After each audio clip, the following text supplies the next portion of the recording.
kullu karwan ta ha ala kullu karwan বাদিন আনা accident তরি ওই মত বাদিন আনা ভোগ। আসসালামু আলাইকুম। তো আজকে কাজ শুরু করার আগে দেখি টায়ারে পাম্প নাই। তো আমি ভাবছি যে টায়ারে হয়তো লিক হয়ে গেছে, তারপর হচ্ছে আমি মাথায় চলে আসি এটা রিপেয়ার করার জন্য। তো উনি বলতেছে যে চাক্কা এটা পুরোই খারাপ হয়ে গেছে, তুই এটা চেঞ্জ করে আলা। তারপর হচ্ছে আর কি আমি আমার কোম্পানির মালিকরে জানাইলাম যে এরকম এরকম টায়ার এটা নষ্ট, এখন এটা নতুন লাগাইতে হবে। মোদিরও সাথে সাথে বললো যে ঠিক আছে তুই চাক্কা চেঞ্জ কর, আমি টাকা পাঠাইতেছি। তারপর হচ্ছে উনি টাকা আমার অ্যাকাউন্টে পাঠাই দেয়।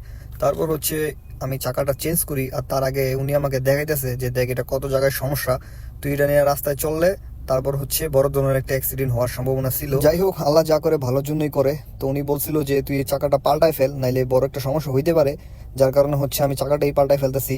তো উনি হচ্ছে চাকাটা খুলতেছে, আর আজকে হচ্ছে বৃষ্টি হইতেছে, ওয়েদারটাও খুব সুন্দর, তার মধ্যে হচ্ছে এই সমস্যাটা হয়েছিল।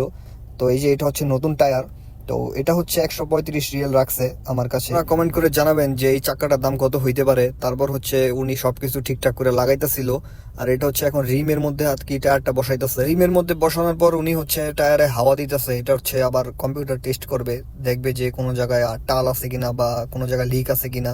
তো এখন এটা রিমের মধ্যে বসানোর পরে উনি চেক করার জন্য ওনার সাইটে নিয়ে যেতেছে। তো এই যে দেখেন এখন চেক করতেছে যে এটার কোনো সমস্যা আছে কিনা। আমার পেজে যারা নতুন আছেন, ভিডিওটা যারা নতুন দেখতেছেন, অবশ্যই পেজটা ফলো করে দিবেন, আর ভিডিওটা অবশ্যই ভালো লাগলে শেয়ার করে দিবেন।